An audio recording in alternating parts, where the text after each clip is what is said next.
যাত্রাপুর থানার পুলিশ কাঠালিয়া গ্রাম পঞ্চায়েতের অসীম নাগের নাবালিকা মেয়েটিকে অনেক খোঁজাখুঁজির পর উদ্ধার করতে সক্ষম হয়েছে।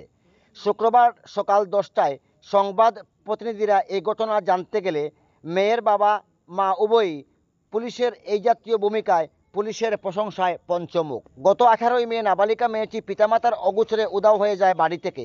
যদিও এদিন ঘটনাটি সন্ধ্যায় যাত্রাপুর পুলিশ স্টেশনে জানানো হয়েছিল, তবে লিখিতভাবে সন্দেহভাজন গন্ডাছড়ার এক ছেলের বিরুদ্ধে অভিযোগ জানানো হয় থানায়। সন্দেহটাই প্রকৃত অর্থে বাস্তবে প্রমাণিত হলো। মেয়েটির বয়স 16.5 বছর। কাঠালিয়া দ্বাদশ শ্রেণী বালিকা বিদ্যালয়ের ছাত্রী সে। 10ম শ্রেণীতে প্রথম বিভাগে উত্তীর্ণ হয়েছে এবছর। মোবাইলের মাধ্যমে ওই ছেলের সাথে বিবাহ বন্ধনে জড়িয়ে পড়ে মেয়েটি।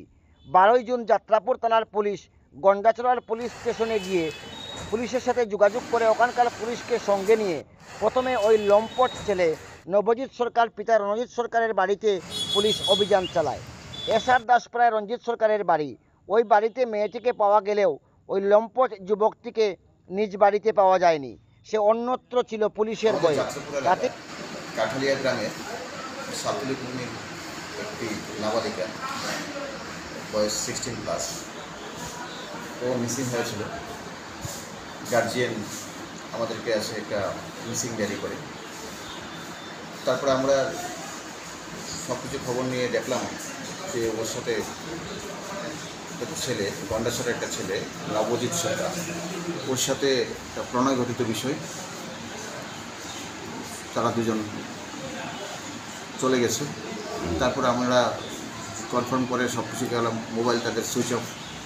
তো সে বিষয়ে তাদের কিছুদিন হয়ে গেল, তাদের পাওয়া যাচ্ছে না। তো আমি একটা স্পেসিফিক কেস নিয়েছি, কিডন্যাপের কেস নিয়েছি, যেহেতু মেয়েটা নাবালিকা, এবং কেস নিয়ে আমরা ইনভেস্টিগেশন স্টার্ট করেছি।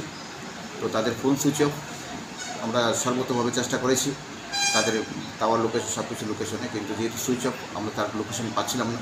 চারিদিকে আমরা খবর লাগিয়ে দিয়েছিলাম, সিআরপিতে বিভিন্ন জায়গায় লাগিয়েছিলাম। তো লাস্টে কালকে রাতে খবর পেয়েছিলাম যে গন্ডাছড়া ওদেরকে দেখা গেছে।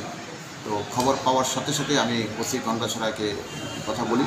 হ্যাঁ, ওসি গন্ডাছড়া স্টাফ আমাকে ব্যাপারটা ইনশিওর করেছে যে দেখা যায় ঘটনা ঠিক। তারপরে ওদের গন্ডাছড়া থানার স্টাফের সহযোগিতা নিয়ে আমি সাথে সাথে আমার এখান থেকে একটা টিম পাঠিয়েছি। রাত্রের সাথে সাথে 10:30টার সময় টিমটা গিয়েছে, রাতভর ওইখানে গিয়েছে।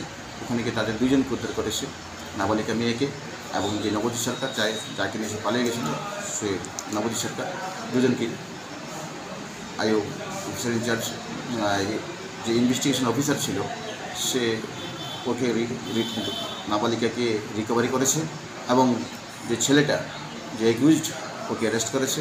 আজকে সকাল নাগাদ তারা যাত্রাপুর থানায় নিয়ে এসছে। তো আমরা ইনভেস্টিগেশন অনুযায়ী যা যা করার, অর্থাৎ মেডিকেল করার, বইকে মেডিকেল করানো হয়েছে। তারপর আমরা আজকে তাকে কোর্টে পাঠিয়ে দেব।